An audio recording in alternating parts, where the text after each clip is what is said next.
Morning guys, maglilinis tayo ng mga dumi ng mga hayop ulit kasi madumi na naman ulit. Bali, napakain ko na rin sila. Hindi ko na pinakita kung paano ko ginagawa magpakain kasi last video ko naman ginagawa yun at nakita nyo na po yun. Bali, maglilinis na lang tayo ng kanilang tae para maging malinis ang kanilang apakan. Ito lang ha.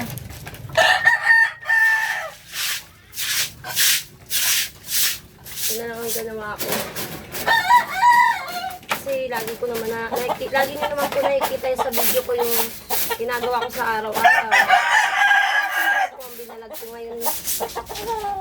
Tapos na sila kumain, di ba?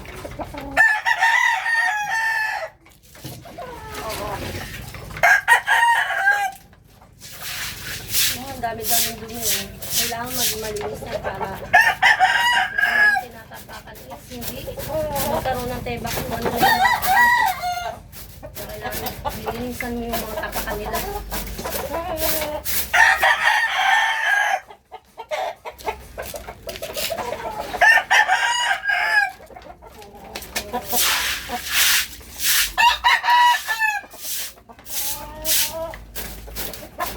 Mamaya, bibili din tayo ng mga patukan ng mga hayop kasi naubos na po. Alam nyo ba guys? Ang binibili ko sa kanila is isang sako po. 25 kilos na patuka. Mabuti naman ang isang buwan yung patuka nila. Kasi sa isang linggo, may ano sila, may diet sila na isang araw. Kumbaga parang diet.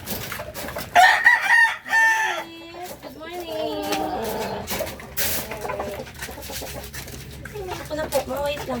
Painin mo muna yung mga bata.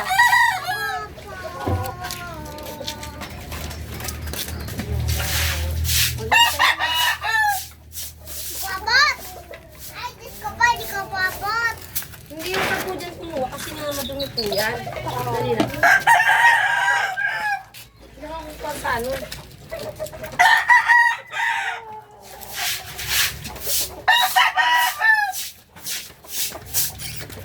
Yan po, minsan katawa ko yung anak ko na yun sa pagpapakain.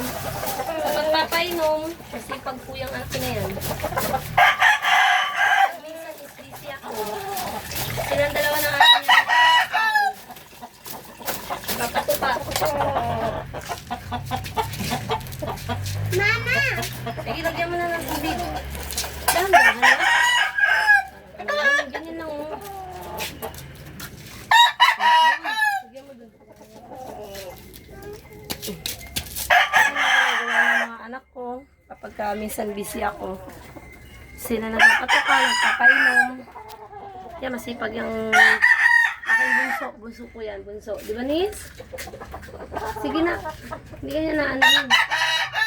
Takot na takot sila, di ba? Kasi nanunuka kasi yung mga yan. Sige guys. Hanggang dito na lang ang ating video. Pa-like and share na lang po sa aking channel at FB. Thank you po sa mga nanonood.